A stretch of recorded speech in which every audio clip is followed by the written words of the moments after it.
অঙ্গ সংগঠন যারা আমাদের এমপি সাহেবের নির্দেশে এবং আমাদের বলার অন্যান্য সংসদ সদস্যদের নির্দেশে কাজ করতেছেন, তাদের প্রতি আমি কৃতজ্ঞতা ধন্যবাদ জানিয়ে আমি আমার বক্তব্য শেষ করছি। জয় বাংলা, জয় বঙ্গবন্ধু।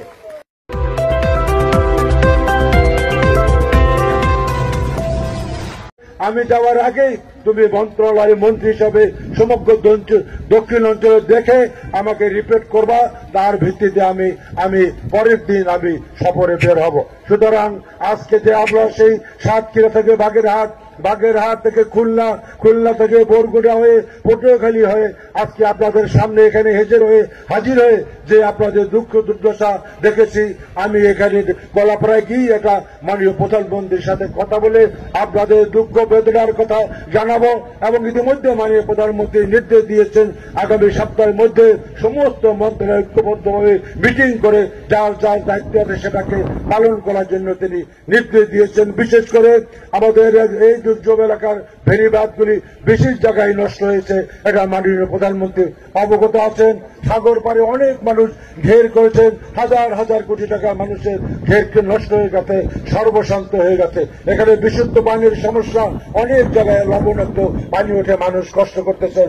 অনেক হাজার হাজার মানুষ তার ঘর বাড়ি হারিয়ে আজকে খোলা আকাশের নিচে বাস করতেছেন। আপনারা অনেকে খায়ে না খেয়ে কষ্ট করতেছেন, এটা মাননীয় প্রধানমন্ত্রী জানে, আমিও নিজের চোখে দেখে গেলাম। আমি আজকে এই রিপোর্ট মাননীয় প্রধানমন্ত্রীর কাছে সন্ধ্যার মধ্যে আপনাদের সংবাদ পৌঁছে দেব। সুতরাং আপনারা বঙ্গবন্ধু কন্যা জননেত্রী শেখ হাসিনার প্রতি আস্থা রাখেন। তিনি শুধু প্রধানমন্ত্রী নয়, তিনি জাতির পিতার কন্যা। তিনি মানুষকে ভালোবাসেন, মানুষের জন্য কাজ করেন। ক্ষুধামুক্ত, দারিদ্র্যমুক্ত এই বাংলাদেশ কায়েমের জন্য তিনি আজ জীবনকে বাজি রেখে কাজ করতেছেন। আমরা যারা 2041 সালের মধ্যে বঙ্গবন্ধুর স্বপ্নের সোনার বাংলা, শেখ হাসিনার সোনার স্মার্ট বাংলা কায়েমের জন্য তার একজন তৃণমূলের কর্মী হিসাবে, ভ্যানগার্ড হিসাবে আমরা তার নেতৃত্বে কাজ করতেছি।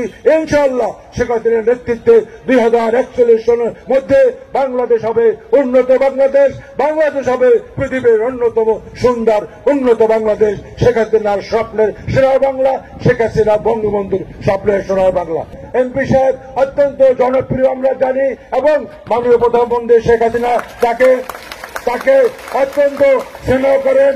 আমি আমার ছোট ভাই হিসেবে তাকে অত্যন্ত স্নেহ করি। সুতরাং তার সমস্যাগুলি আমাদের সমস্যা এবং আমরা তার সমস্যা সমাধানের জন্য আমরা কাজ করব, এই আশ্বাস দিয়ে আমি আপনাদেরকে ধন্যবাদ জানিয়ে, আপনাদের কষ্ট করে ভোর থেকে এখানে বসে আছেন এই জন্য ধন্যবাদ, কৃতজ্ঞতা জানিয়ে, বিশেষ করে আমার ভোলার প্রশাসন, ভোলা আইন শৃঙ্খলা বাহিনী, সিপিবি, ফায়ার ব্রিগেড এবং রেডিও স্কোয়াডের লোকজন যারা এই দুর্গত এলাকায় জীবনকে বাঁধে রেখে গত এক সপ্তাহ ধরে মানুষের পক্ষে কাজ করতেছেন এবং আমাদের আওয়ামী লীগ